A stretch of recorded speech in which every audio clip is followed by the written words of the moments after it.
Hi everybody, Sebastien Richard here. For those who don't know me, I'm a John Maxwell certified speaker and trainer, and I'm also the founder of Thriving on Purpose. It's a website for leadership training and motivation and for speaking as a speaker also. And I'm also the author of the upcoming book, Lead Like a Superhero. And the book will be out on the 16th of May of this year.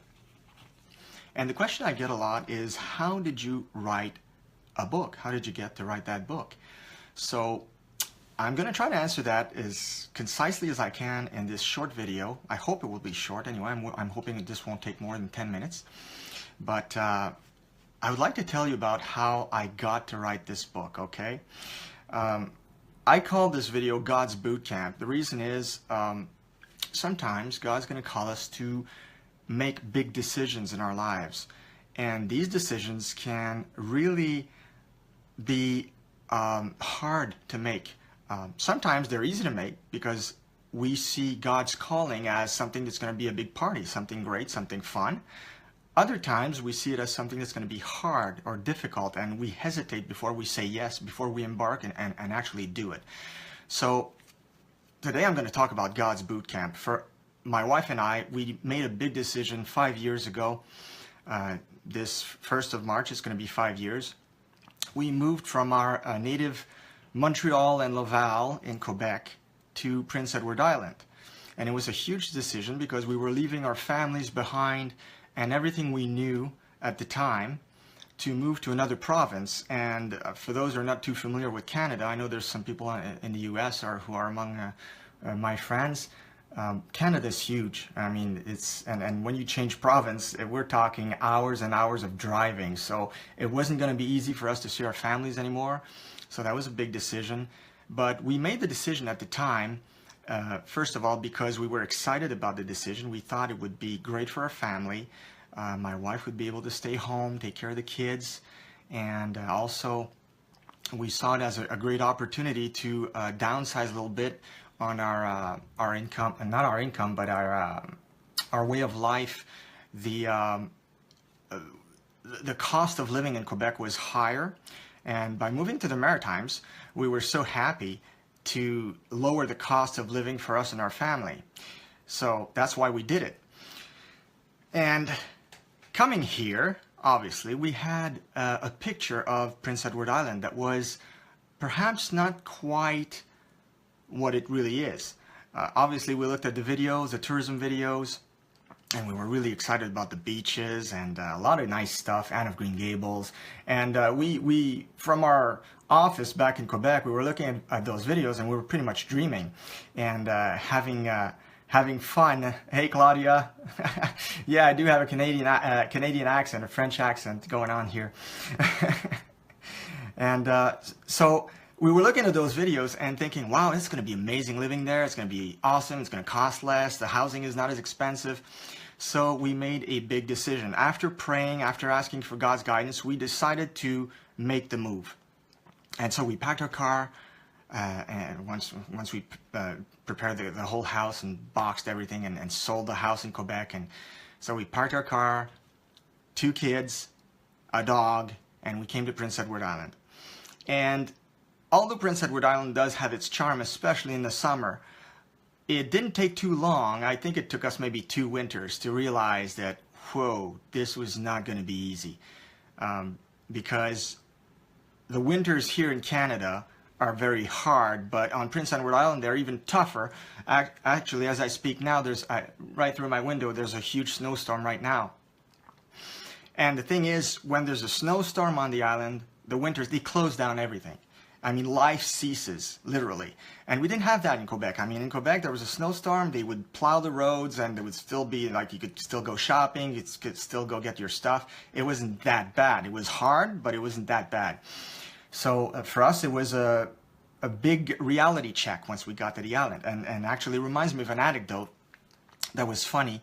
My son, once we were at the dinner table, and it was a beautiful summer day, and Jason looks out the window and he just like exclaimed, Daddy, it's so beautiful here. I love living on Princess World Island. So obviously my wife and I, we looked at each other and we laughed, and we said to Jason, we said, look, it's not Princess World Island, it's Prince Edward Island. And but that stayed with me because, see, in my son's mind, it was Princess World Island. Obviously, he's been playing a lot of video games and rescuing the princess using Mario, the Mario character. But for us, it was actually a little bit of that as well. When we were coming to Prince Edward Island, we had an embellished vision of what it was going to be. And it's been a reality check year after year after year. And actually, I'm going to be very, very honest here. What happened to me, I was transferring, I worked at Canada Post in Quebec, so I transferred on Prince Edward Island, and I was a mail carrier on Prince Edward Island, something I hadn't done too much in Quebec. I was working inside, so that was a huge adaptation for me, and I needed to get used to the harsh work that it involved. But you know, when you're just not a good fit for a job, it can make you really miserable, and that's what it did for me. So for a few years, I was doing that job, and I was very, very miserable, and to a point where I was actually having suicidal thoughts. I'm being honest here. Sometimes I would go to work early in the morning. I would just picture myself driving the car off the road, and I didn't do it, obviously, because I'm here today. But that was just the beginning of a shift that God was going to operate in our lives. But what these difficulties were only the beginning. The financial aspect of what prompted us to move to PEI didn't turn out to be what we expected. I mean, we weren't saving that much money. So the financial aspect for us saving money, for it to be worth it for us, was beginning to dim down quite a bit. So my wife and I, we sat down, we discussed it, we prayed about it again, and like, you know what? We're going to vote ourselves off the island, kind of like in Survivor. So what we did is we applied to go back to Quebec as a mail carrier, and it took a few weeks, and I got the position, and all of a sudden we were like, okay, you know what? This is moving along. So we're just going to move back from where we came from, because this was not working out. We figured out this was just not a good decision, and obviously we didn't see God in it anymore, and we didn't see any of that anymore. So get this, we get the position, we sell the house. So now our house is sold. We have a position waiting for us in Quebec. We have a month to prepare. We're packing the car. We're going to go there for a few days, house shopping, try to find a place to stay, and then we're going to move. So we packed the 2 cars. We're going to go there for a week, crash at my sister's, look for a house. We cross the bridge. We're in New Brunswick. We're on the road. My wife, I can see my wife in the rearview mirror, and she's flashing the lights, and she's stopping. So I'm like, okay, I'm going to stop. So I go and I stop the car, and I go out to meet her. I said, what's wrong? She says, we got a phone call. I said, what's going on there? She says, it's Canada Post. I said, what's going on there? And apparently they had made a mistake. We did not get the position. So now our house was sold, and we had no job. I had no job waiting for me in Quebec. So we had to turn on a dime, make a decision. Obviously, we made the decision to stay because I still had a job on Prince Edward Island. But at that point, we really got confused, like, what is God doing? I mean, that's when the boot camp aspect really came into play. Because we didn't know what was going on in our lives. We had no idea, because we thought the doors were just opening, paf, paf, paf, one after the other. But when that door closed, then we were really confused. But God wasn't done with us yet, okay? The boot camp was just beginning. So there's a few turnarounds that came after that. I was still depressed. I was still not happy at my job. I was very miserable. And my sister came to visit us not too long after that. We settled in our new house. We found a good house. We were very happy about that. It was closer to town, good services close by, so that made it easier for us. So my sister came to visit that summer, and my wife took her aside. She said, look, Sebastian's really depressed about his work. He doesn't know where he's going in this anymore. He's miserable, so maybe you can talk to him. He hasn't been listening to me. I told him he should consider going back to school, learning a new trade, learning something, trying to change his career, change his path, change his life, and he's just not listening to me. Obviously, As husbands, sometimes we lack a little bit of wisdom. We don't always listen to our wives when we should, and I should have listened to my wife, but for some reason, I don't know. I can be really hard-headed sometimes. But my sister took me aside, and she spoke to me, and she said, look, your wife told me about how you're feeling, how depressed you are, how even suicidal you are. Sebastien, you have been at this company for 15 years. You're still not happy. You still have 25 years of good, solid work ahead of you. You have to make a decision. You have to do something. And that was it for me. I realized she was right. I realized that I couldn't go on like this anymore. I realized I had to do something. It was so crucial that I did. And so I made the decision to go back to school.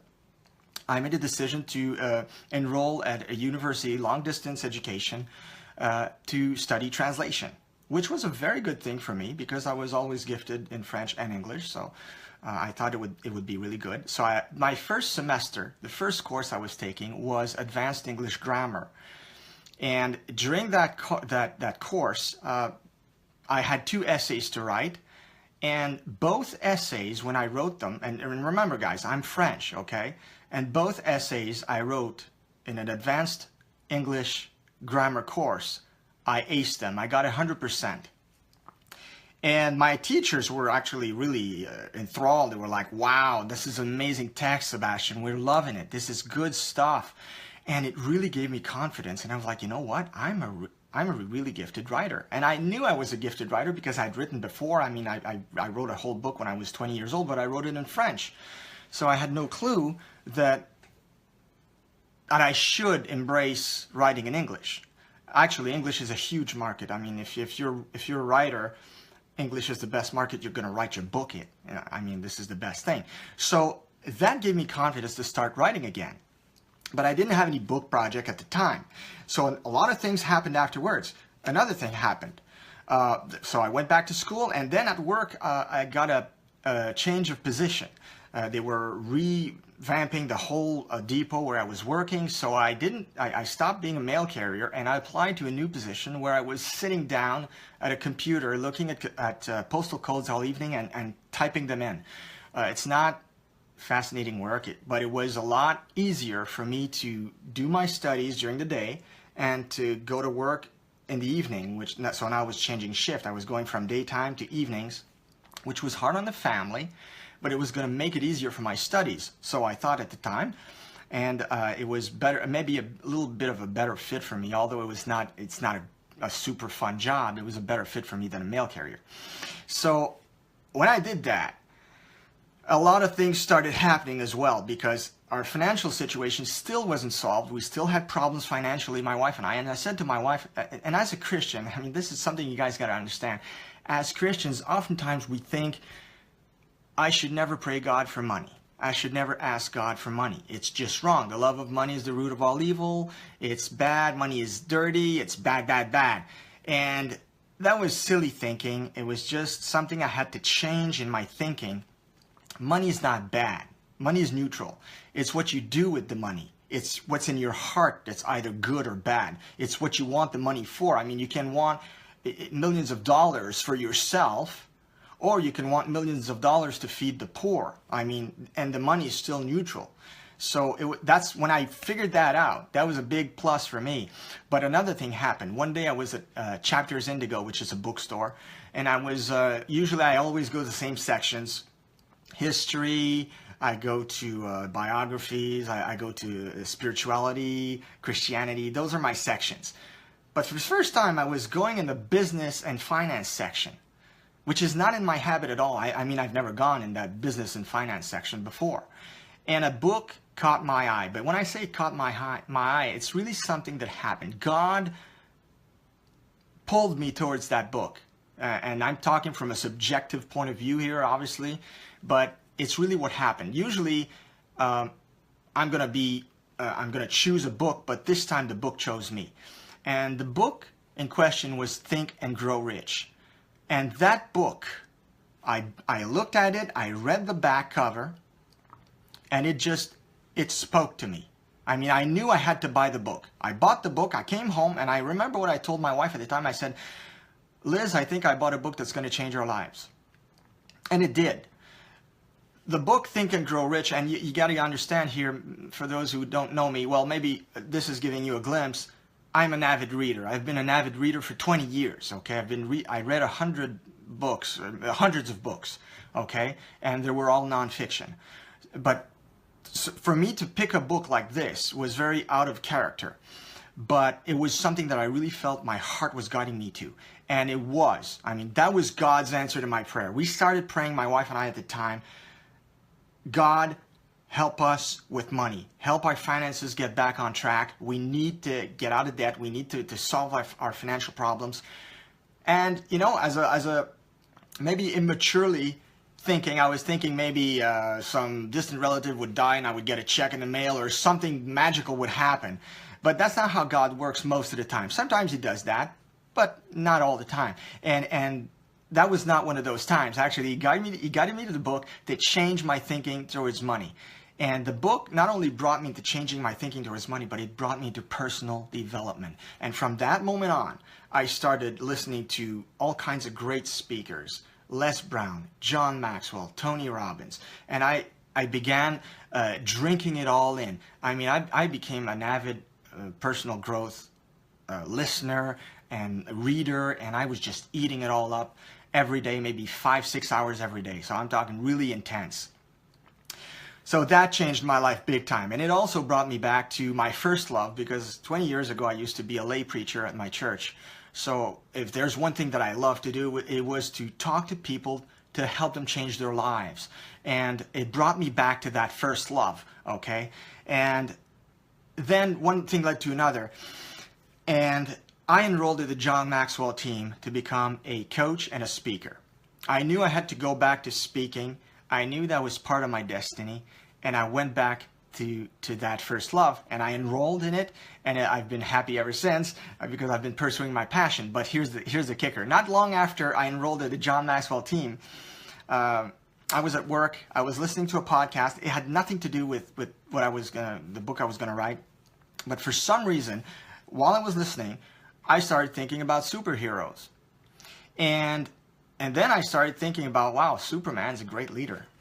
Wow, so is Batman. So is Captain America, such a great leader. And then I realized they're all great leaders, but they all lead differently. So then I got really excited. So I grabbed a piece of paper and I started writing down all the names of those superheroes, one after the other. And next to their names, I jotted down how they led. What made them different as leaders? So then I had about 10 or 12 of those superheroes. And then I looked at that little piece of paper and I knew right then and there that I had a book, that I had this book right here. And keep in mind, it's really special because full-time job, 3 young children under 7, a husband, busy at home like you wouldn't believe, and I became so on fire with that subject and that book that I started writing it as soon as I got home that night. It was 11:30. I was in front of my computer writing the introduction to the book. 8 months later, the book was written, and it got published by Morgan James Publishing from New York. And all this to say that sometimes God's going to bring you to your very own boot camp.